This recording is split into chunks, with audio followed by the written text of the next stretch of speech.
प्यारे विद्यार्थियों, आप सभी को मेरा नमस्कार। मैं डॉक्टर नेमीचंद कुमावत, सहायक आचार्य हिंदी विषय, राजकीय महाविद्यालय की आपकी इस बीए पार्ट थर्ड विषय हिंदी साहित्य की द्वितीय प्रश्न पत्र की आज की इस ऑनलाइन कक्षा में मैं आप सभी का स्वागत करता हूं। प्यारे विद्यार्थियों, आपकी जो कहानी संचयन की जो पाठ्य पुस्तक है उसकी आरंभिक 6 कहानियों का अध्ययन हम हाल ही की ऑनलाइन कक्षाओं में कर चुके हैं। और हाल ही की जो पिछली ऑनलाइन कक्षा हुई थी उस कक्षा से हमने आरंभ की थी आपकी पाठ्य पुस्तक की 7वीं कहानी जगार, जो विपुल ज्वाला प्रसाद जी के द्वारा रचित हैं। और हम उसे पढ़ते पढ़ते यहाँ तक आ चुके थे। राजेश जो है वो काफ़ी चिंता में हैं कि जनई यादव से, इस बाहुबली से, इस दादा प्रवृत्ति के इस लोक से कैसे गांव को अत्याचारों से मुक्त कराएं और मेरे भैया की हड़पी हुई इस ज़मीन पर इस जो इसने कब्जा कर लिया कैसे उसे मुक्त कराएं। इसी उधेड़ बुन में जो है जनई यादव ने जब कब्जा किया तो भैया उनसे मुकाबला नहीं कर पाए और घर लौट आते हैं।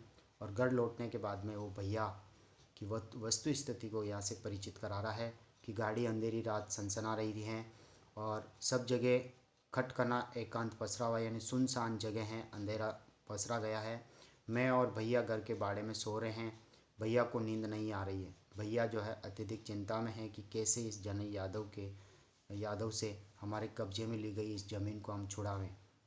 वे पशुओं के लिए आग पर उबलते बिनौलों की तरह चिंता में गदबदा रहे, यानी अत्यधिक चिंता उनको सता रही है। वे बार बार खटिया पर सोते से उठ बैठते हैं, बीड़ी सुलगा लेते हैं, यानी चिंता मग्न हैं। गांव में जो कुछ दादागिरी प्रवृत्ति के जो लोग हैं, दादागिरी टाइप के लोग, जनई यादव जैसे लोग जो राजनीतिक पक्षों से जुड़ कर के कमज़ोर लोगों को अनवरत दबाते हैं और उनके ऊपर अन्याय और अत्याचार करते हैं। और जो नौकरशाही से जुड़े हुए जो लोग हैं, तहसीलदार वगैरह, वो भी उनसे मिले हुए हैं और पंचायत से भी उनका संपर्क है।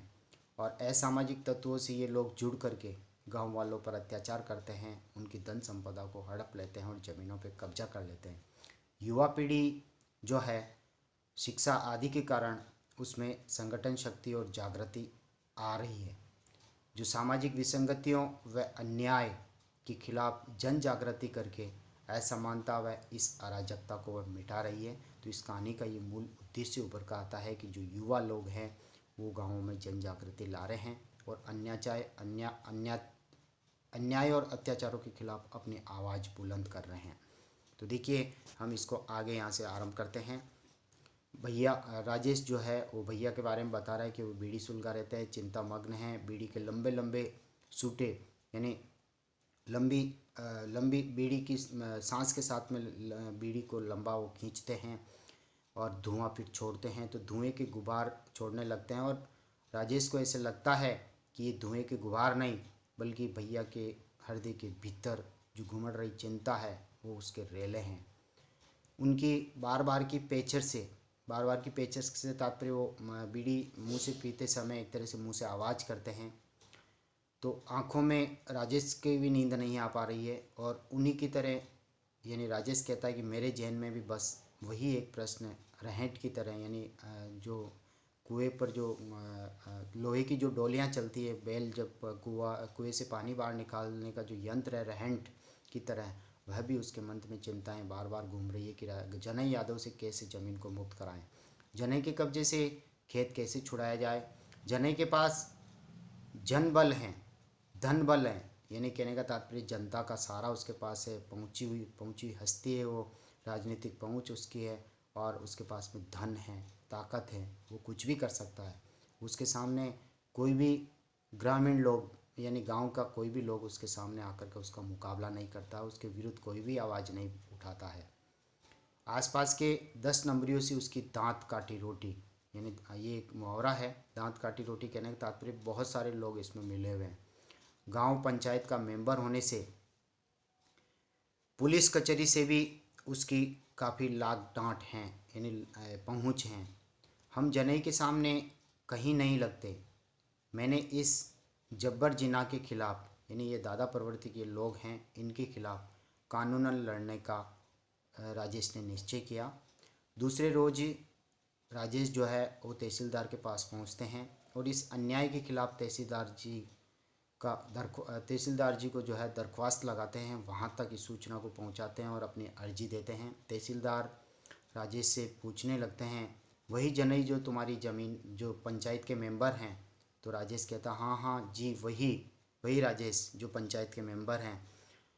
वे तो बड़े भले आदमी हैं, वे ऐसा नहीं कर सकते, जरूर दाल में काला है। क्योंकि तहसीलदार की इस वाणी से लगता है कि वह भी जनई यादव से मिला हुआ है और इन अत्याचारों में शामिल है, वह भी पैसा खाता है।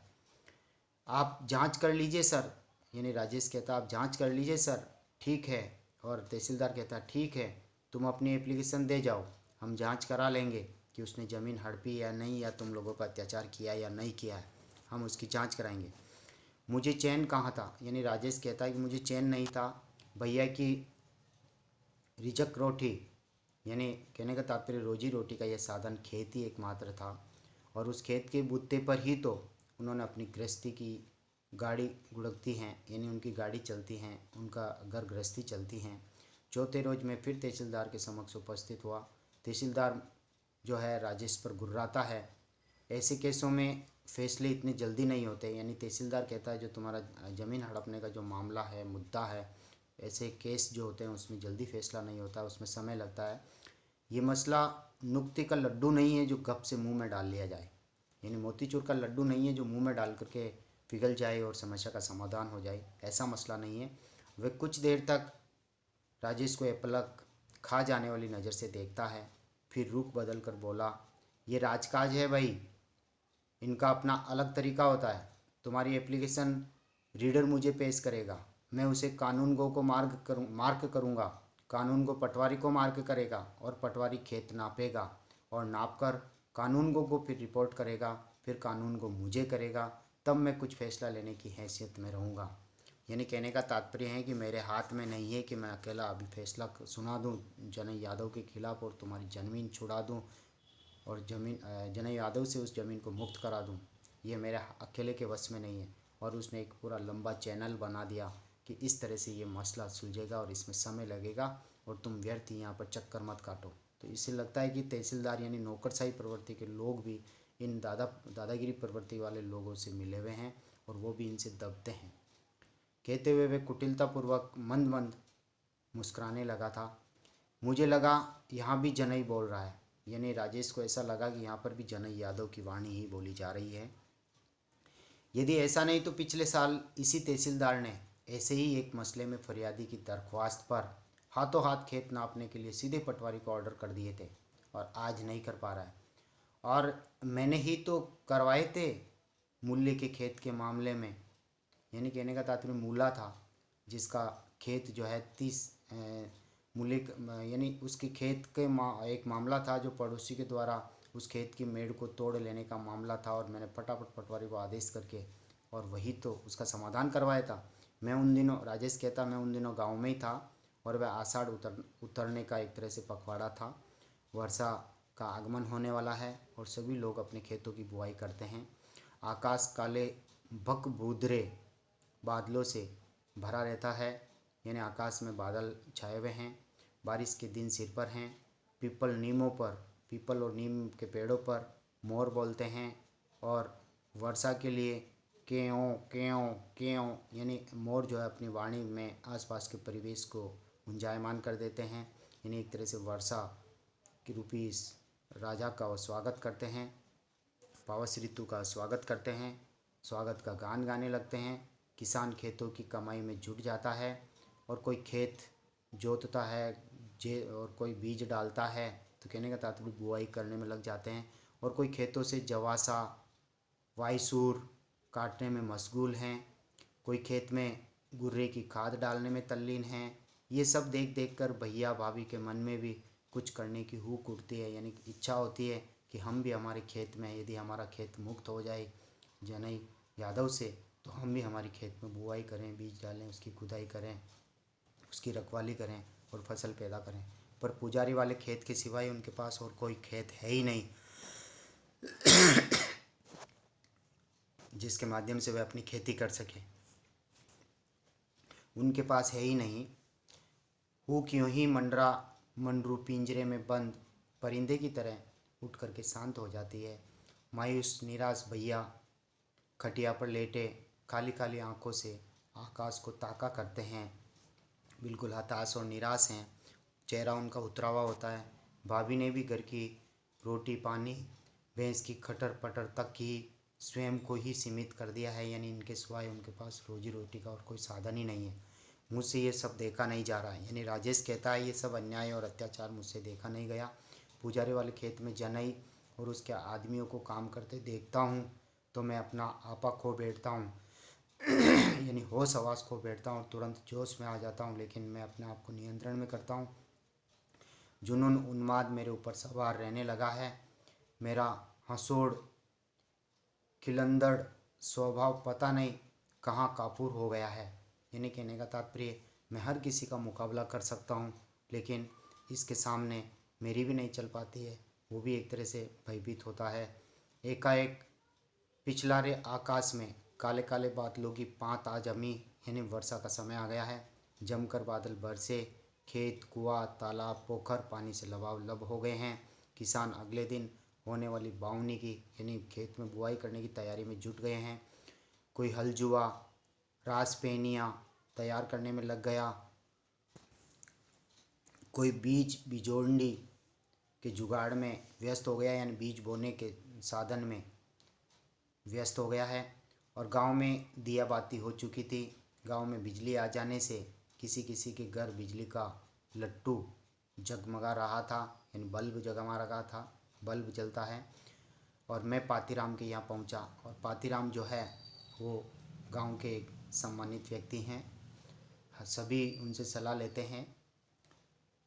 वह अपने पोठे के मोजीज आदमी हैं, यानी कहने का तात्पर्य इस गांव के इस खेमे के सबसे सम्मानित व्यक्ति हैं। और पोटे के हर छोटे बड़े काम में पहले उनसे ही पूछा ताछा जाता है, पूछा ताछा यानी उनसे पूछताछ की जाती है, उनसे सलाह मशविरा किया जाता है। पहले लोग उनसे सलाह मशविरा लेते हैं। वे ब्यालू कर द्वार, ब्यालू यानी संध्या का भोजन करके द्वार पर खटिया पर बैठे थे। मुझे देखकर आओ लल्लू कहते खटिया पर मेरे लिए बैठने की जगह बनाते, और वे सिराने खिसक गए, यानी पलंग के दूसरी तरफ जहाँ सिर होता है उस तरफ वे खिसकते हैं और राजेश को बैठने की जगह देते हैं। मेरी राम राम का प्रत्युत्तर दे पूछने लगे, यानी राजेश ने राम राम किया, उसका प्रत्युत्तर दे करके पूछने लगे, कब आए कोटा से लल्लू? राजेश कहता है 5-6 दिन हो गए दद्दू। मोड़ा मोड़ी तो राजी खुशी, यानी बच्चा बच्ची सब राजी खुशी तो है, पति पत्नी तुम्हारी पत्नी और बच्चे सब राजी खुशी तो हैं, सब आपका आशीर्वाद है दद्दा। उन्होंने खाट पर रखे तकिए के नीचे से बीड़ी का बंडल निकाला, मेरी ओर किया। फिर राजेश ने कहा मैं बीड़ी नहीं पीता दद्दू। उन्होंने खुद बंडल में से बीड़ी सुलगा ली। फिर बोले सिगरेट मंगाऊं? नहीं नहीं नहीं, मैं सिगरेट बीड़ी नहीं पीता दद्दू। तुम्हारी जी आदती तो बहुत बढ़िया लल्ला, यानी ये देसी शब्दों का प्रयोग करते। तुम्हारी जी आदत अर्थात तुम्हारी ये आदत बीड़ी सिगरेट नहीं पीने की जो आदत है तो बहुत बहुत यानी बहुत बढ़िया है लल्ला। नहीं तो ससुरी बीड़ी तंबाकू से 20 खांसी खुर्रा और का हालचाल है, यानी कहने का तात्पर्य ये बीड़ी तंबाकू पीने वाले तो खांसते रहते हैं और उनका क्या हाल है, सांस उठते हैं उनको। हालचाल सब आपको मालूम ही है। मैंने और क्या हालचाल है, यानी कहने का तात्पर्य और क्या हालचाल है तेरे, बता तो सही कोटा में कैसे क्या हालचाल है। और हालचाल पूछते ही राजेश कहता है कि सब हालचाल तो आपको मालूम है ही है। मैंने अपनी निगाहें उनके चेहरे पर टिका दी और वेका भैया आपको नहीं मालूम कि जनई यादव ने हमारे खेत पर कब्जा कर लिया है? हाँ हाँ हाँ जी तो मालूम है, अर्थात ये तो मुझे मालूम है। और आपने इस अन्याय के खिलाफ चूं तक नहीं की? राजेश कहता है कि आपने इस अन्याय के खिलाफ आवाज़ बुलंद नहीं की। मेरे स्वर में तल्खी थी और राजेश के स्वर में कुछ तेज तर्राट थी। और जा मामले में हम क्या कर ही सकते हैं भैया, अर्थात इस मामले में हम क्या कर सकते हैं?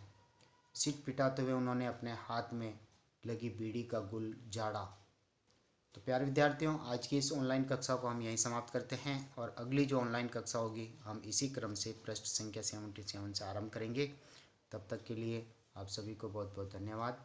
आप सभी से ये आग्रह है कि इन वीडियोज़ को आप लाइक ज़रूर करें और कॉलेज के इस यूट्यूब चैनल को आप सब्सक्राइब जरूर करें, क्योंकि सब्सक्राइब करने पर ही आपकी महाविद्यालय में ऑनलाइन उपस्थिति सुनिश्चित हो सकेगी। आप सभी को एक बार पुनः बहुत बहुत धन्यवाद और आज की इस क्लास को यहीं समाप्त करते हैं।